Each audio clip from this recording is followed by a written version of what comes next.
আকাশ থেকে যুদ্ধ বিমান তাক করে রেখেছে বিমান বাহিনীর সেনারা। সাগরের বুকেও প্রস্তুত হয়ে ছুটে চলছে রণতরী। এদিকে সেনাবাহিনীরাও প্রস্তুত ভয়ঙ্কর সব সমরাস্ত্র নিয়ে। তাইওয়ান প্রণালী ঘিরে চীনের দ্বিতীয় দিনের সামরিক মহড়ায় এভাবেই তৎপরতা চালিয়ে যাচ্ছে দেশটির পিপলস লিবারেশন আর্মির পূর্বাঞ্চলীয় থিয়েটার কমান্ড। এদিকে প্রথম দিনে মহড়া শুরু করার পর তাইপেও নিজেদের নৌ, বিমান ও স্থল বাহিনীকে প্রস্তুত রেখেছে। তাইওয়ানের প্রতিরক্ষা মন্ত্রী জানান, এই মহড়ার মাধ্যমে অযৌক্তিক উস্কানি দিচ্ছে বেইজিং।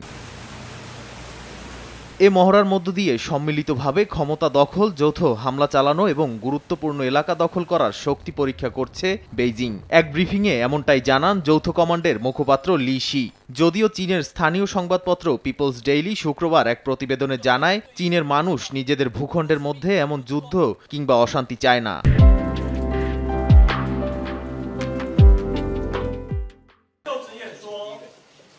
এরই মধ্যে তাইওয়ানের প্রেসিডেন্ট লাই চিংতে কয়েকবার আলোচনার মাধ্যমে সমাধানের প্রস্তাব দিলেও তা নাকচ করে দেয় বেইজিং। কারণ তারা তাইওয়ানকে নিজেদের অবিচ্ছিন্ন দ্বীপ মনে করে। তাই কোনো রকম আলোচনা ছাড়াই জোরপূর্বক ভূখণ্ডটি নিজেদের দখলে আনতে চায়।